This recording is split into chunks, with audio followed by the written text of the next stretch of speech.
Radhe Radhe everyone, कैसे हैं आप लोग सब। आई होप सब अच्छे होंगे। दोस्तों आज की वीडियो में मैं शेयर करूंगी आप लोगों के साथ में तुलसा जी में 108 दिए का हमें दीपदान किस तरीके से करना है। तो दोस्तों देखिए, कार्तिक के महीने में दीपदान का अलग ही महत्व होता है और इसका हमें विशेष फल मिलता है। तो दोस्तों तुलसा जी की सबसे पहले हमें सुबह मॉर्निंग में पूर्णिमा के दिन सुबह टाइम से उठ के और हमें जो 4 बजे का जो स्नान है वो कर लेना है और बहुत ही विशेष फल मिलता है। अगर हम पंचभिक्षु नहाते हैं ना और दिया करते हैं तो उसका बहुत ही विशेष फल मिलता है। तो सबसे पहले हम ये एकादशी के दिन भी कर सकते हैं, लेकिन हम ये पूर्णिमा के दिन स्नान वगैरह करके और सबसे पहले शालिग्राम जी को स्नान कराएंगे और पहले गंगा जल से और फिर शुद्ध जल से तुलसा जी में हम जल चढ़ाएंगे। तो सबसे पहले हमने तुलसा जी की पूजा करनी है और तुलसा जी में ही हम 108 दीपदान का दिया जो है वो प्रज्वलित करेंगे। सहस्त्र नाम से 108 नाम का दिया का नाम भी जाना जाता है और आप 365 बाती का भी दिया जला सकते हो और 108 बाती का भी दीपदान कर सकते हो। तो दीपदान हमने कहाँ कहाँ करना है और क्यों करना है, आज की वीडियो में यही मैं आप लोगों के साथ में शेयर कर रही हूँ।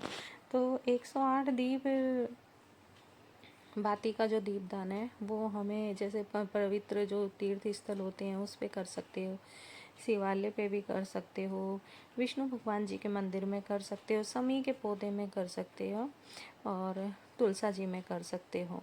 तो दोस्तों हमने शालिग्राम जी को आसन दे के विराजमान कर दिया है। तुलसा जी में थोड़ा सा शुद्ध जल चढ़ाना है और कच्चा दूध हमने चढ़ाना है। तो इस तरीके से हमने कच्चा दूध चढ़ा दिया। पहले हम तुलसा जी की पूजा करेंगे, फिर हम 108 बाती का दीपदान करेंगे। तो दोस्तों अनंत गुना फल मिलता है अगर हम 108 दीप बाती बना के दीपदान करते हैं। तो इस तरीके से हमने सबसे पहले कच्चा दूध चढ़ाया है, फिर हमने थोड़ा सा शुद्ध जल चढ़ाया है, गंगा जल के उस पर हमने छींटे लगाने। सुबह सुबह मॉर्निंग का टाइम है और हमें सुबह ही ये पूजा अपनी कर लेनी है या फिर संध्या के टाइम में दिन ढलने के बाद में ये पूजा करनी है। आप जैसे भी सूटेबल हो उस हिसाब से कर सकते हो। उसके बाद में दोस्तों हमने वस्त्र स्वरूप का लावा समर्पित कर देना है। चुनरी भी हमने, अगर चुनरी है तो चुनरी भी आप समर्पित कर सकते हैं। तो इस तरीके से आप चुनरी भी समर्पित कर सकते हैं। और ये पूरा ठंड का टाइम आने वाला है, जैसे कि अभी तो इतनी ठंड नहीं है लेकिन आने वाले टाइम में बहुत ठंड हो जाएगी, तो उससे हमारी तुलसा जी इससे बची भी रहेगी ठंड से। तो इसलिए हमने एकादशी से लेके पूर्णिमा के दिन तक ये किसी भी दिन जैसे आपको सही लगे उस दिन हमें ये पूजा अवश्य करनी है। तो ये पूर्णिमा के दिन जो पूजा की जाएगी मैं वो आप लोगों के साथ में शेयर कर रही हूँ।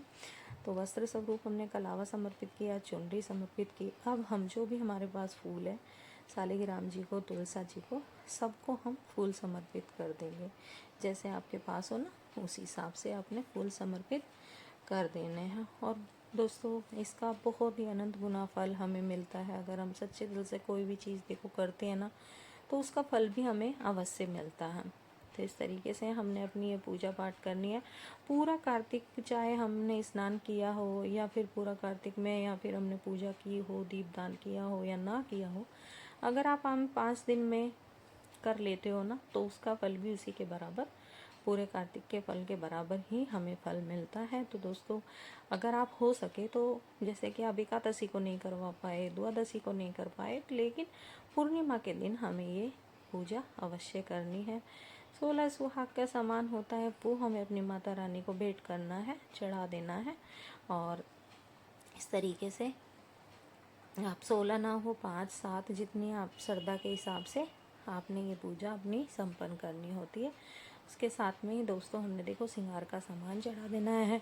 मेहंदी हमने अपने हाथ से लेके और फिर हमने मेहंदी भी लगानी है अलग से, जैसे निकाल के या फिर हल्का सा जैसे टच कर दीजिए आप उस हिसाब से। सिंदूर भी अपने हाथों से हमने चढ़ाना होता है। तो ये पूजा होती है दोस्तों, ये हमारे अच्छे स्वास्थ्य, अच्छे हमारे पति की लंबी आयु के लिए, अच्छे स्वास्थ्य के लिए, बच्चे हमारे अच्छे तरक्की करें, उस तरीके से हमने देखिए ये पूजा करनी होती है। माता रानी से प्रार्थना करनी होती है घर परिवार में सुख शांति बनी रहे, बस इसी की कामना करते हुए हमने अपनी पूजा संपन्न करनी होती है। इस तरीके से जो भी आपकी मनोकामना हो आप ये पूजा करके मांग सकते हैं, वो आपकी इच्छा होती है। और बस वही है, आप 365 बाती का भी दीपदान कर सकते हो और 108 बाती का भी दीपदान कर सकते हो, जैसे आपकी इच्छा हो ना आप उस हिसाब से कर सकते हो। अच्छा, चंदन का तिलक हमने ज़रूर लगाना है। सबसे पहले अपने जो हमारे तुलसा जी है उनको भी, और हमारे विष्णु भगवान जी की जैसा आपने प्रतिमा रखी हो या फिर आपने लड्डू गोपाल जी रखे हो, जो भी आपके पास हो जैसे, उस हिसाब से हमने चंदन का पहले तिलक कर लेना है। हल्दी का हमने तिलक कर लेना है, फिर हमने रोली से तिलक करना है, क्योंकि चंदन देखो शालिग्राम जी को भी चंदन अति प्रिय है, पीली चीज़ें प्रिय है। इस तरीके से, और देखिए जिस तरीके से मैं सिंदूर से तिलक कर रही हूँ ना, जैसे मांग भरते हैं अपना, उस तरीके से हमने लंबे हाथ करके और ये तिलक करना है माता रानी। इस तरीके से हमने थोड़ा सा पत्तियों पे भी रोली से तिलक कर देना है। तो देखिए दोस्तों, ये हमारी पूजा इस तरीके से है, बिल्कुल सरल पूजा मैं आप लोगों के साथ में शेयर कर रही हूँ। और ये पूजा हमने इन 5 दिनों के अंदर किसी दिन भी आपको टाइम मिले आप अवश्य कर लीजिए। फिर हम भोग समर्पित कर देंगे। कोई भी मीठा हो, बाज़ार से ला रखा हो या आपने घर पे बनाया हो, तिलक का भोग भी हमने ज़रूर लगाना होता है, क्योंकि कार्तिक के महीने में तिलक का भी भोग लगाना बहुत ही अच्छा माना जाता है। खील पतासे का भोग भी पूरा महीना दोस्तों हमने चढ़ाना होता है, तो ये हमने खील पतासे का भी भोग भी लगाना है।